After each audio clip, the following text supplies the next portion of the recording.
You are listening to Spot On, a health and wellness podcast that breaks through the latest media headlines to provide you with accurate and usable information that is, well, spot on to meet your needs. I am your host, Dr. Joan Salge Blake, a nutrition professor at Boston University and the author of the college textbook called Nutrition and You, which is used in colleges across the United States and abroad. Spot On is sponsored by the Wellbeing Project here at Boston University. This project is a new campus-wide initiative to support students' health and wellness during their time at the university. Log on to bu.edu to learn more about the Wellbeing Project. So here today on Spot On, we're still in quarantine, and if we're still in quarantine, we are still going to do episodes for you. So today's episode is going to be quarantine, how to stay active. You know, you're hunkering down in an apartment or a home, and you can't get to the gym. So we brought in a special guest today to tell you how to stay active when you're hunkering down. And let me tell you about this impressive person. Kate Durant will be on, and she did an Ironman. I guess maybe it's called an Iron Woman. I don't know, whatever it is. Anyway, she told me that an Ironman woman has to get ready for this, swim 2.4 miles, then bike 102 miles, and then run 26.4 miles, and you have to do it under 17 hours. I'm like, hello? Oh my goodness. This is why I brought her on, because she's going to tell us how to stay active when we're hunkering down.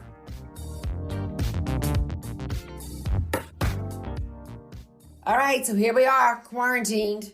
Now what? You want to work out? Gosh, do I miss the gym. I never thought I'd ever say that, but gosh, I miss the gym. And, it's funny, when you can't get there, you want to go there, What's that all about? So today, we thought we would bring in an expert to help you. How do you work out when you're quarantined and hunkering down? So we brought in Kate Durant. She's a certified group exercise instructor and personal trainer. And Kate, I'm going to talk to you later about personal training because God knows I need you. And she's also the assistant director of programs at the Boston University Fitness and Recreation Center. So we brought her on to give us motivation and the tips of how the heck to work out when you are quarantined. So Kate, welcome to Spot On. Thank you so much. Glad to be here. Good. Great to have you. Okay, Missy, fitness instructor, private trainer. Why do we need to stay active during this crazy quarantine time?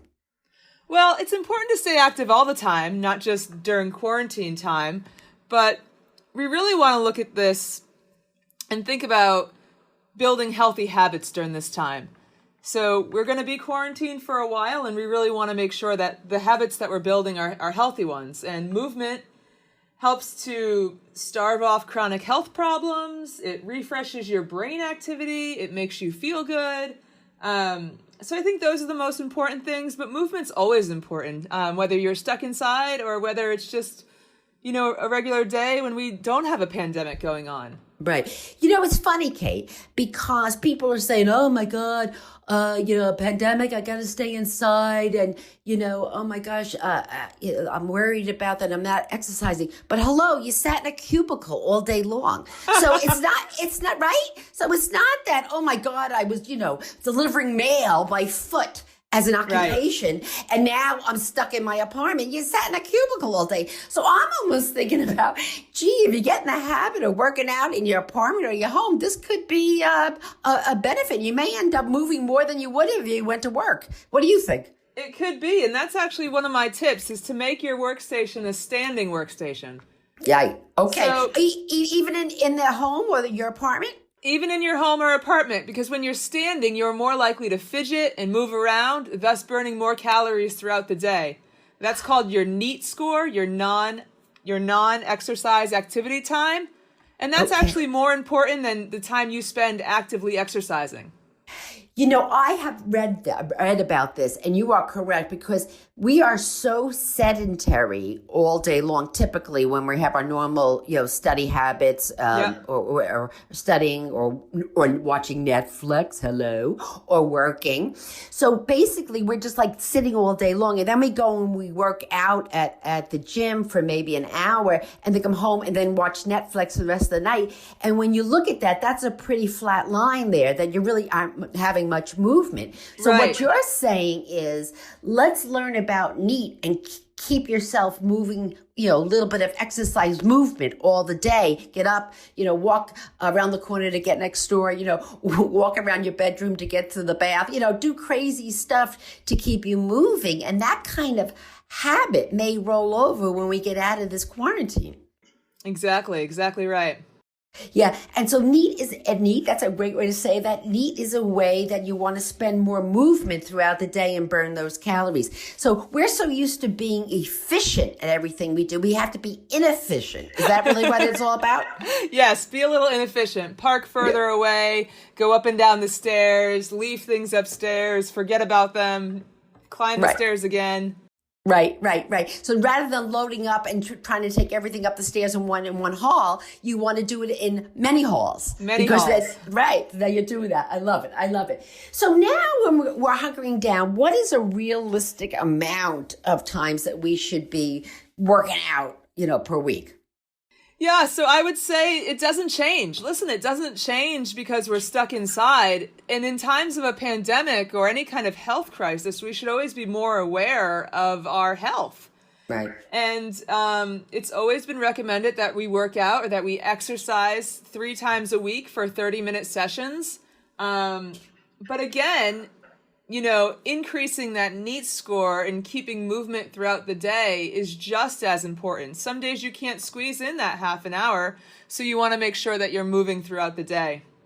And Kate, is it still true that you don't have to do the 30 minutes altogether, that you can break it up into little 3 minutes of 10 or 6 minutes of 5 minutes, 6 times of 5 minutes? Absolutely. Yeah, so do you recommend for your clients to set a timer and say, every hour that goes off, go and do something? Everyone is different. Some people love to work out for hours on end. Some people like to split it up. If you're the kind of person that likes to split it up, set a reminder every hour. Set an alarm. Every hour goes off. The last 15 minutes of every hour, I'm going to, do a workout or do some movement. Take a movement break. Or take a Zumba break every hour. Take a Zumba break. Zumba a little bit. Yeah, there you go.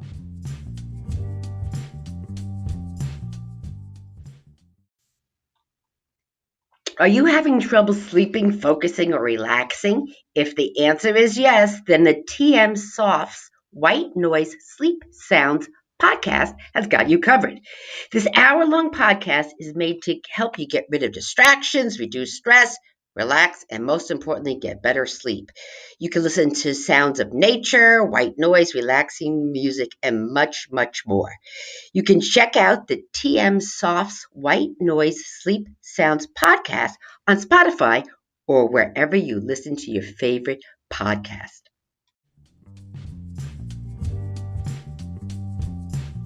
Now that you're hunkering down and everything, should you schedule it? Your workout like you did when you were going to the gym? How should you plan your day? Well, most of us planned our day intuitively before and never even thought about it. I wake up, I eat a yogurt, and I go to the gym.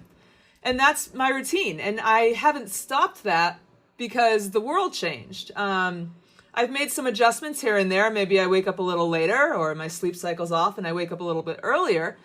But that was always my plan. And I think we all have plans to our day, whether or not we wrote them out or we religiously followed them. But I think keeping to a plan, and if your world has significantly changed and you need to sit down and think about, okay, let me plan out my day tomorrow and, set aside 30 minutes to work out, then plans are really easy to stick to. Okay, now, Miss Private Trainer, what's your plan for the day? I'd love to hear this. I'm taking notes. Go ahead. Sure. So I actually plan out my food every morning as well. Oh, so, I love you. I love you. Go ahead. Keep going. So I wake up probably around 7 these days. It used to be 5, but these days it's 7. I take my dog Polly out for a walk. She takes about a half an hour walk in the morning. And then I eat breakfast. Then, kind of turn on my computer, get my morning started, see what's going on. And then I set my away message and I work out for about an hour. And so what do you do? Typically, I will either pre-write my workouts or I will go online and pick out one thing and do it. And then I'm done with it. I don't focus on it. I'm the kind of person that can get really overwhelmed and I want to do it all. I want to do, I used to be a triathlete. I had to do an Ironman. I had to compete at the highest level. So I tend to get overwhelmed at all the content. So I'm really focusing on picking out one workout, doing it, not feeling bad because I didn't do every other workout that's coming at me. Right. And do it. And then it's done. And then I go about my day and I feel great. I feel like that set the tone for the day. I got it out of the way. And that, on top of having my food planned out, lets me know that I'm really in control of my health. And that makes me feel happy in times of uncertainty. Which is great because a lot of that is you want to control anything you can control in your life. It does make you feel more empowered. But this is what I love. Okay, so here you are, a personal trainer, a private trainer, and you're going online and finding somebody else is training and you're following it. And that, I love that. That is so humbling. That is so great because that gives me saying like, well, if she is going online to look for some guidance, I should be doing it too. So I totally love that. That's great. Even the dentists go to dentists. Good point. Very good point. So where do you go online? So give us some tips of like where people can go to get guidance that's free online or, or very, very inexpensive to help them to guide them through their hunkering down workouts. Sure. So the first place I'm going to point you is the BU FitRec website. Okay. Our Instagram and Facebook page. We are putting out content of how to stay active wherever you are. And we're actually asking our instructors, our fitness instructors, our yoga instructors, our climbing wall instructors, our swimmers to to send in some content for us to do a little workout, show us, 5 effective workouts you can do at home, 5 effective exercises you can do on the go. We have some yoga instructors up there that are leading morning flows. Follow BU FitRec on Instagram and on our Facebook pages and on our website. There's been some great content put out by our instructors. So that is great. So basically, it's a virtual class, I guess. You just load them up on your laptop and you're following along. We're doing like little intros, like 5 things you can do at home. Trying to keep it really simple because we know that there's a lot of content out there. We're doing like some 20-minute yoga flows, some 7-minute workouts, some things like that.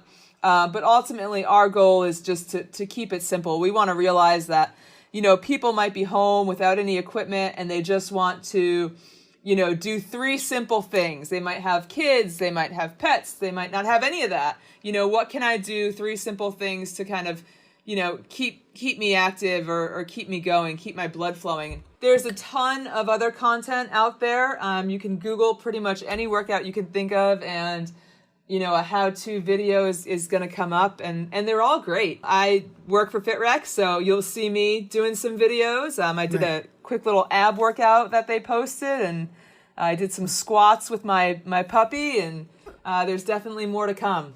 Right. Well, that's fabulous. But, we always say, whenever we do episodes on Spot On here that are nutrition related, we always say, watch where you're getting your nutrition information from. You want it from credible sources. Who should be giving these advice?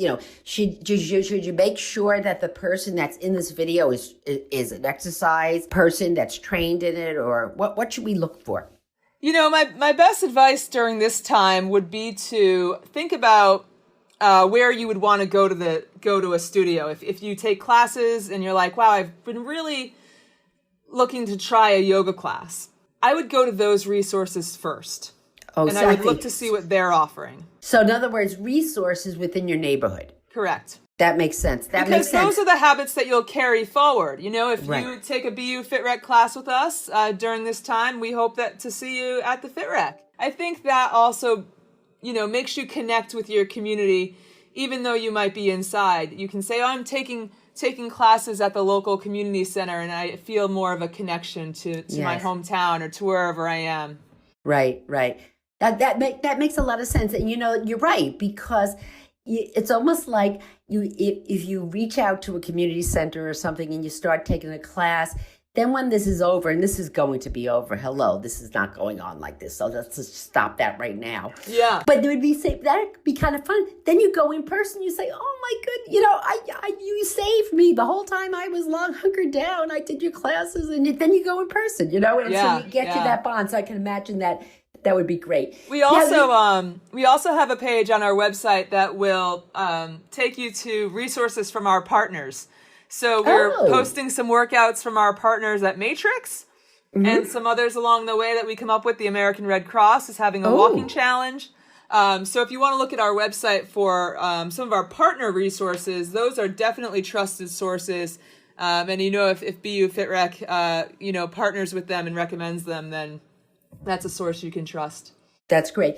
You had said something before about working out and don't have equipment. So just say, you want to lift weights, and now we don't have all the fabulous machines or the free weights that we have in our local gym. So what can you use to mimic the weights if you don't have weights at home? Sure. So one thing that you can definitely use is that you always have is your body. Body weight exercises are tremendously effective. And there's a ton you can do: push-ups, squats, sit-ups, lunges. And there's a lot of modifications to make them easier or harder. You always have your body to act as a weight. The other things in your home: water bottles, laundry detergent, milk jugs. All of those things are really amazing things to work out with because they hold liquid, or you could put sand in them or anything. And that means that the weight is not solid and that the weight will move. So it will actually give you a little bit more of a difficult workout because you'll have to focus on balance, and it will actually activate your core because you're now balancing a weight that is not stable. When you go to basic training in the Army and they have you carry sandbags and things like that, it's very much the same, the same kind of training where you're training with a non-solid weight to help you focus on your core strength as well. So anything you could pick up: a water bottle, a bottle of laundry detergent, make a backpack full of books and walk around with it. That is absolutely fascinating, Kate, what you just said. I never even thought of that. But you're right. Give it a try. If you're lifting gallons of milk, 2 gallons of milk, or just empty gallon containers with water, you're right. Because, I'm going to try that. And, if we have to be in this, hunkering down in a month, it could be a new me. I'm just going to lift my laundry soap. It's going to be a new me. I'm feeling it. What if you want to do cardiovascular and you can't go out? So what kind of cardiovascular could you do, in an apartment or a small place? Sure. So, cardio is really just a fancy word for getting your heart rate up. And people often think about, I need to run. I can't run, so I never do cardio. And running is boring, so I hate doing cardio. But dancing is a lot of fun. I actually just bought a hula hoop because I love to do things that make me smile and that are fun, and I like to hula hoop. And that's cardio. Jump rope, cardio, jumping jacks, fast squats, fast lunges, fast burpees if you're really advanced and you want to do that. But anything where you can go at a faster pace. Power walking is a great form of cardio. Going up and down the stairs. I live in a brownstone, so I go up 5 flights of stairs, come down 5 flights of stairs. I do that as a workout. Right. I want to tell you something. I don't want to brag, but I was the jump rope queen in New Jersey. I just want to tell you that. And I tried a couple years ago to jump rope. I couldn't do it. I mean, that is a workout. I couldn't do it. I did maybe 3 jumps, and I'm oh my goodness gracious, I gotta sit down. So that is a really, really great workout, and you really have to be good and work up to it. That is an unbelievable workout. And what is, you get a jump rope from, a dime store here and just, jump rope. So that's really, really great. And I love the going up and down the stairs. You said going for a power walk. So what is your take about walking outside now? Is it safe? You have to do whatever's comfortable for you. If you feel safe outside, go outside. Just take precautions. Try not and talk to anyone or don't touch anything. I have a dog who needs to go on at least 7 walks a day. So I have to go outside with her. I think I'm going outside still, but you have to do whatever's comfortable for you. Right. And keep social distance. Well, you don't have to keep social distance from the pooch, but keep social distance from there. But, a funny research, it's true, but they did a study, actually. They looked at people who own a dog and walk at the dog, people who own a dog and have people walk the dog, pet walk, and they have people, and the third group was people that don't have a dog. And when they looked at all 3 groups, the ones with the best body weight and healthy weight were those that have a dog and walk it. So I think that's the take-home message. We all need to get a dog. Yeah, get a dog that's a great and message. A big dog, and go walking with that baby up many times a day to get us out of the house. So, Kate Durant, I want to thank you so much for sharing your exercise expertise. And I am going to find 2 milk bottles, and I'm going to, empty them up and put water in it. And I'm going to have an abs that are just going to be like a J-Lo when I finish these those 4 weeks being hunkered down. That's right. We want to think about how are we going to emerge from the pandemic and from the quarantine. Are we going to emerge as a butterfly or as a caterpillar? Right. I'm butterflying, baby, okay? All right, Miss Kate, I want to thank you so much for your exercise wisdom and for being a guest here on Spot On.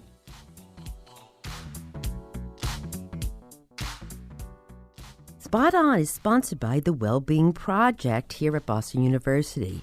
This project is a new campus-wide initiative to support students' health and wellness during their time at the university. Log on to bu.edu to learn more about their Wellbeing Project. Spot On is supported by the Boston University Sargent College's Master of Science degree in Nutrition program. Log on to bu.edu to learn more about this fabulous nutrition graduate program. Thank you for listening to Spot On. If you enjoyed this episode, don't forget to subscribe on Apple Podcasts, Spotify, or wherever you get your podcasts. This way you'll get every new episode every week. And by the way, leave us a nice review. And can you also like us on our Spot On Facebook page and suggest topics for future episodes? Please follow me on Twitter and Instagram at Joan Salge Blake. And oh, by the way, can you send this episode to 5 of your friends? Do I ask a lot of you?